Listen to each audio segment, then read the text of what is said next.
Kama unajihisi mpweke, sikiliza hii au soma hii hapo chini. Please usahau kusubscribe channel yetu kwa mara ya kwanza na kutufollow pia. Kuna wakati muda unakuwa katikati ya watu wengi, lakini bado unahisi upweke mkubwa moyoni. Unacheka na watu, unaongea kawaida, lakini ndani umechoka na unatamani hata mtu mmoja tu akuelewe kweli. Wakati mwingine unapitia mengi kimya kimya, mpaka unaona kama hakuna anayekujali tena.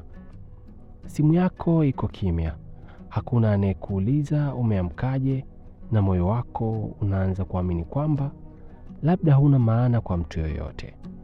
Lakini ukweli ni huu, usione mpweke kiasi cha kujichukia au kukata tamaa.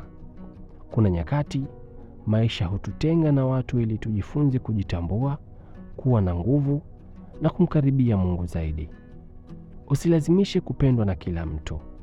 Wengine wataondoka, wengine watakusaliti, lakini bado kuna watu sahihi watakaokuja na kukupenda kwa dhati. Na muhimu zaidi, Mungu hajawahi kukuacha hata siku moja. Hata pale unapolia usiku kimya kimya, anaona machozi yako yote. Hivyo basi, jipe muda, jipende, usijifungie kwenye huzuni na usikate tamaa kwa sababu ya kipindi kigumu unachopitia sasa. Kuna siku utacheka tena kwa amani ya kweli.